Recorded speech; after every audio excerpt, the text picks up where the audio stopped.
Speaking of Greg Slaughter, eto na ang matagal nang inaantay ng mga fans ni Greg Slaughter, kung saan balik competitive basketball na nga muli siya matapos mag-agree maglaro para sa Zamboanga Valientes para sa paparating na Dubai International Basketball Tournament.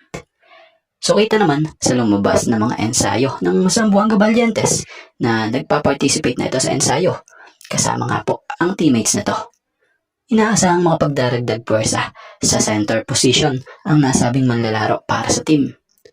Si Greg Slaughter ay isang 7-footer big man na siyang mas nakilala nga po nang naging bahagi ito noon ng isang kilalang team sa PBA na may napakaraming fans gaya ng Barangay Ginebra San Miguel, kung saan naging PBA Rookie of the Year, PBA Mythical Second Team, PBA Mythical First Team, 5-time PBA All-Star, PBA Best Player of the Conference, at 4-time PBA Champion, bago naging parte ng team ng Northport Batang Pier. At after nun, kung saan na nga siya liga at team, siya napunta sa labas ng PBA.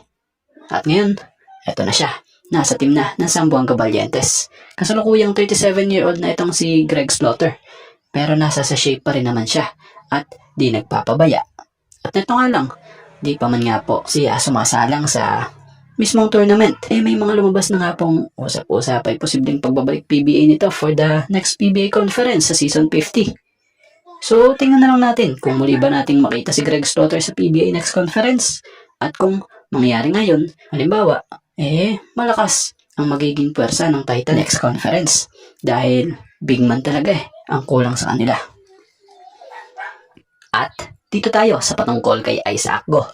So tila makakakita tayo ng big man na makakatulong nila Japet, Troy, Norbert sa Barangay Ginebra next conference dahil sa inaasahang posibleng pagbabalik nitong big man na si Isaac Go para sa Ginebra. Si Isaac Go lagpas isang taon na rin nagre-recover mula sa nangyari sa kanyang ACL injury.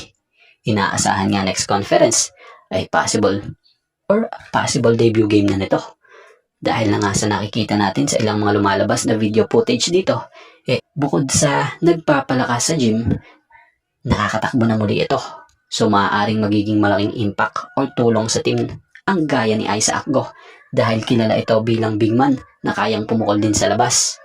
Si Isaac Go, kung mapapansin nyo, dati chubby ito pero ngayon may pagkabalki na ang katawan nito kung saan talagang bukod sa pagpapalakas ng upper body niya, talagang pinatitibay niya rin yung lower body niya. So bata pa si Isaac Go at may taas nga rin itong 6'7", maganda ang timing kung tutuusin ng magiging pagbabalik nito para makumpleto Ricardo ang team ng Ginebra next conference. So may nabasa nga tayong article na kung saan ay patungkol sa lineup ng Barangay Ginebra. So matatanda ang Ginebra ay di nga lumusot sa finals dito sa season 50 ng Philippine Cup. Pero sa kabila noon, hindi itinuring ng Ginebra na mahina sila, kundi ito'y isang dahilan para tumibay sila. Sa madaling salita, mas malakas ang team kung intact pa nga rin sila. At neto lang, pumutok ang balitang di umano'y ayon kay Coach Tim, wala nga raw umano silang gagawing pagbabago except sa madadagdag na sila. So kung gusto nyo malaman kung sino ang dalawang madadagdag sa Ginebra, tapusin nyo itong video hanggang dulo at para mas maintindihan nyo. So sa PBA Commissioner's Cup, malaki talaga ang posibilidad talaga na nasa lineup ng Barangay Ginebra itong sila. Ben Adamos, 6'7", center, jersey number 88. Sunny Estil, rookie, 6'3", forward, jersey number 34. Norbert Torres, 6'6", forward center, jersey number 29. Japet Aguilar, 6'9", center, jersey number 25. Jason David, 6'3", guard forward, jersey number 24.